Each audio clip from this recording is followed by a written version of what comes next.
Hello दोस्तों, welcome to my YouTube channel trading का जलवा। दोस्तों, पहले वाले एपिसोड्स में हमने कैंडलस्टिक पैटर्न के बारे में बात की थी और आज से हम इस टेक्निकल एनालिसिस की नई सीरीज के इस एपिसोड में हम चार्ट पैटर्न के बारे में बात करेंगे कि चार्ट पैटर्न कितनी प्रकार के होते हैं और मल्टीपल कैंडल के मेल से बनने वाले चार्ट पैटर्न चार्ट पे कब, कहां और कैसे बनते हैं, इसके बारे में पूरी डिटेल में बात करेंगे। और हाँ दोस्तों, अगर आप इस वीडियो को पहली बार देख रहे हो तो मैं आपको बता दूं, हमारी फ्री प्राइस एक्शन कोर्स की एपिसोड वाइज सीरीज चल रही है जिसमें मैं बिगनर से एडवांस ट्रेडिंग के बारे में सिखा रहा हूं। जो पहले वाले एपिसोड्स है, हमने कैंडलस्टिक पैटर्न के बारे में बात की है उनमें।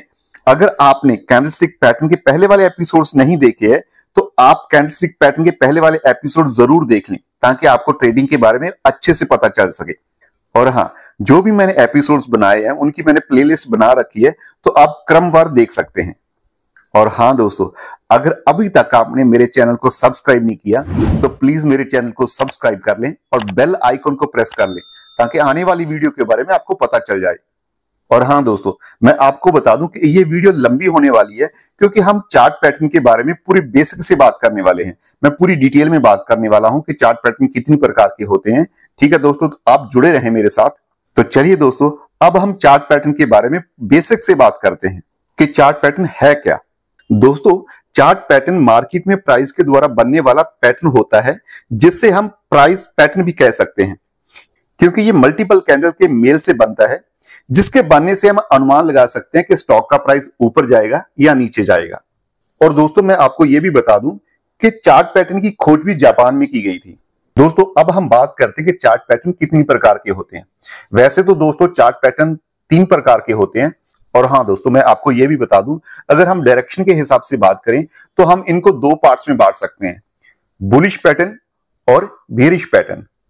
और जहां तक बात है कि चार्ट पैटर्न कितनी प्रकार के होते हैं तो मैं आपको बता दूं, चार्ट पैटर्न 3 प्रकार के होते हैं। पहला रिवर्सल चार्ट पैटर्न, दूसरा कंटिन्यूएशन चार्ट पैटर्न और तीसरा न्यूट्रल चार्ट पैटर्न। तो दोस्तों, जब ये चार्ट पैटर्न बनते हैं तो हमें ये क्या बताने की कोशिश करते हैं, इसके बारे में हम पूरी डिटेल में बात करेंगे। तो पहले हम रिवर्सल चार्ट पैटर्न के बारे में बात करते हैं। दोस्तों, रिवर्सल पैटर्न का मतलब होता है कि ट्रेंड का चेंज हो जाना, जिसके बनने से स्टॉक का प्राइस चेंज होने लगता है। अगर कोई स्टॉक का प्राइस अप ट्रेंड में चल रहा है, जब ये पैटर्न बनेगा तो इसके बनने के बाद स्टॉक का प्राइस डाउन ट्रेंड में चला जाएगा। मान लो कि किसी स्टॉक का प्राइस ऊपर जा रहा है, तो जब ये रिवर्सल पैटर्न बनेगा तो स्टॉक का प्राइस नीचे गिर जाएगा। ये भी कह सकते हैं कि मार्केट का डाउन ट्रेंड स्टार्ट हो जाएगा। ऐसा इसलिए होता है कि जब ये पैटर्न बनता है तो हमें ये संकेत दे देता है कि ये मार्केट यहां से रिवर्सल हो सकती है। दोस्तों, अब हम बात करते हैं कंटिन्यूएशन चार्ट पैटर्न की। दोस्तों, कंटिन्यूएशन चार्ट पैटर्न का मतलब यह है कि मार्केट का जो भी ट्रेंड चल रहा है, मार्केट उसी ट्रेंड में जारी रहेगी। मान लो किसी स्टॉक का प्राइस बढ़ रहा है तो ये पैटर्न बनने के बाद उस स्टॉक का प्राइस उसी दिशा की तरफ बढ़ता रहेगा जिस दिशा में वो चल रहा है।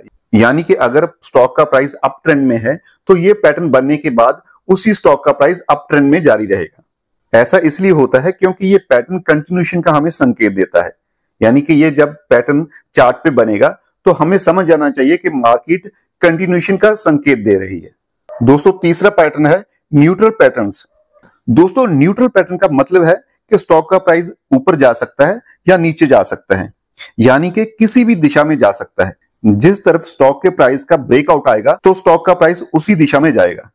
दोस्तों, वैसे तो चार्ट पैटर्न काफी प्रकार के होते हैं, पर मैं आपको उन चार्ट पैटर्न के बारे में ही बताऊंगा जो मोस्टली चार्ट पैटर्न बनते हैं, जिनके बारे में आप जानकर, यानी कि उनके बारे में सीख कर आप मार्केट में ट्रेड लेकर प्रॉफिट कमा सकते हैं।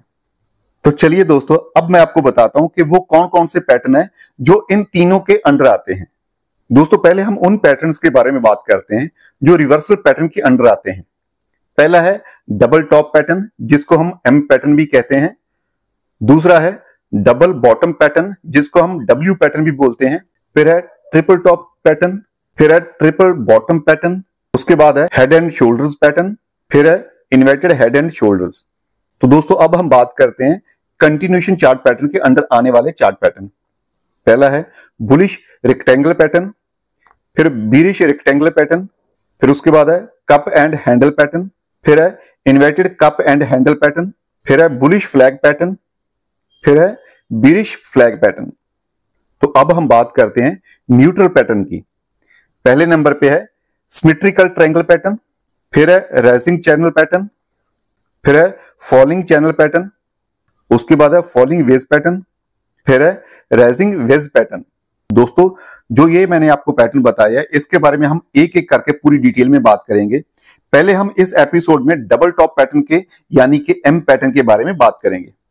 तो चलिए दोस्तों हम डबल टॉप यानी कि एम पैटर्न की फॉर्मेशन के बारे में बात करते हैं कि डबल टॉप पैटर्न यानी कि एम पैटर्न कब, कहां और कैसे बनता है, और डबल टॉप पैटर्न या एम पैटर्न बनने के पीछे लॉजिक क्या है। तो चलिए दोस्तों हम डिटेल में बात करते हैं। दोस्तों डबल टॉप पैटर्न यानी कि M pattern bearish reversal pattern है। ये पैटर्न अप ट्रेंड के बाद बनता है और दोस्तों चार्ट पर इसको पहचानना बहुत ही आसान है क्योंकि जो इसकी शेप होती है वो इंग्लिश का जो वर्ड एम है उसकी तरह होती है, जैसे नाम से पता ही चलता है कि एम पैटर्न। और हाँ दोस्तों मोस्टली जो चार्ट पे डबल टॉप पैटर्न बनता है वो भी 3 प्रकार के होते हैं। इनको हम डबल टॉप पैटर्न ही बोलेंगे, बट इनकी देखने की जो शेप है वो अलग अलग होती है।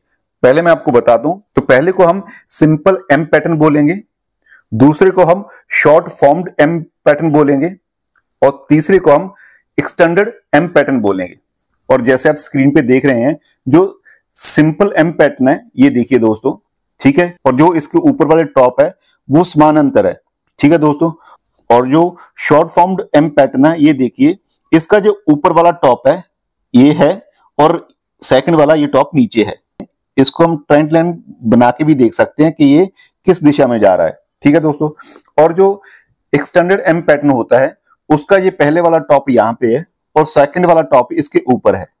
दोस्तों जैसे मैंने आपको पहले बताया कि चार्ट पे इन तीनों की शेप अलग हो सकती है बट इनका काम तीनों का सेम ही है और तीनों को हम डबल टॉप चार्ट पैटर्न ही बोलेंगे। तो चलिए दोस्तों अब हम जानते हैं कि डबल टॉप पैटर्न या एम पैटर्न के चार्ट पे बनने का लॉजिक क्या है। ये देखिए दोस्तों जैसे आप स्क्रीन पे देख रहे हैं स्टॉक का प्राइस यहाँ नीचे से स्टार्ट हुआ है, ऊपर जा रहा है, ऊपर जो लास्ट में जाकर यानी कि एक जगह पे जाकर रुक जाता है जिसको हम रेजिस्टेंस बोल सकते हैं, ठीक है दोस्तों। और वहां पे प्राइस फिर नीचे आता है। इस पॉइंट पे हम कह सकते हैं कि सेलर्स हावी हो गए हैं इस पे। जहां ये भी कह सकते हैं कि जिन बायर्स ने यहां से खरीदा था वहां पे ऊपर जाकर उनको लगता था कि प्राइस और ऊपर नहीं जाएगा तो वो अपना प्रॉफिट यहां से बुक करते हैं। तो फिर मार्केट नीचे गिरती है और मार्केट जब नीचे गिरती है तो यहां तक गिरती है, तो जहां पे मार्केट को सपोर्ट मिल जाती है इस पॉइंट पे हम ये भी कह सकते हैं कि यहाँ पे बायर्स ने एंट्री ले ली है कि बायर्स को लगता था कि मार्केट और नीचे नहीं जाएगी तो बायर्स यहाँ पे एंट्री लेते हैं यानी कि कॉल बाय करते हैं, फिर मार्केट ऊपर जाती है और सेकंड टाइम पे मार्केट फिर रेजिस्टेंस के पास आ जाती है यहाँ पे, यानी कि जो बायर्स ने यहाँ पे खरीदा था ऊपर जाकर और बायर्स को लगता है कि मार्केट और ऊपर नहीं जाएगी तो वो अपना प्रॉफिट बुक करते हैं। तो जब स्टॉक का प्राइस दोबारा सिमिलर जगह से फिर रिजेक्शन लेता है तो प्राइस स्टॉक का नीचे गिर जाता है। ये भी कह सकते हैं कि इस जगह से फिर सेलर्स एंट्री लेते हैं, ठीक है दोस्तों, यानी कि बायर्स पर वो हावी हो जाते हैं तो जिसके कारण मार्केट नीचे गिर जाती है। और जब सेलर्स यहाँ पे एंट्री लेते हैं तो उनकी ये मंशा होती है कि प्राइस यहां तक गिर सकता है, बट अगर प्राइस यहां तक नहीं गिरता है और इसको ब्रेकआउट कर देता है तो जब इस पॉइंट को ब्रेकआउट करता है तो इस पॉइंट से हम एंट्री ले सकते हैं। जब इस पॉइंट को ब्रेकआउट करता है तो हम इस पैटर्न को एम पैटर्न मानेंगे। और दोस्तों ये देखो इस पे ये फर्स्ट टॉप है, ये इसका सेकंड टॉप है। जब ये मार्केट सपोर्ट के पास आती है और फिर उससे वापस जाती है तो इस पॉइंट को हम निक लाइन बोलते हैं, ठीक है दोस्तों। और हाँ जो एंट्री की बात है, एंट्री हम जब ये पॉइंट को ब्रेकआउट करेगी तो यहां से हम एंट्री ले सकते हैं। और जो स्टॉप लॉस है हम इस सेकंड वाला जो टॉप है वहां पे स्टॉप लॉस लगा सकते हैं, या फिर ये भी कह सकते हैं कि ये वाला जो 50% है यहाँ पे मार्केट नीचे आती है तो इसके 50% पे भी हम स्टॉप लॉस लगा सकते हैं। अगर हम टारगेट की बात करें तो दोस्तों ये देखिए जो फर्स्ट एंड सेकंड वाला टॉप है ये लाइन है, वहां से लेकर और निक लाइन तक जितने ये पॉइंट बनेंगे सेम पॉइंट हम नीचे उसका टारगेट ले सकते हैं। और हाँ दोस्तों कई बार ऐसा होता है कि मार्केट और नीचे गिरती है, जो अपना टारगेट होता है तो मार्केट उससे नीचे गिरती है, तो उस पॉइंट पे हम यानी कि उस कंडीशन में हम ये करेंगे कि अपने जो स्टॉप लॉस लगाया उसको ट्रेल करते रहेंगे। अगर आपको स्टॉप लॉस ट्रेलिंग के बारे में नहीं पता है तो मैं आपको आने वाले एपिसोड्स में आपको बता दूंगा, ठीक है दोस्तों।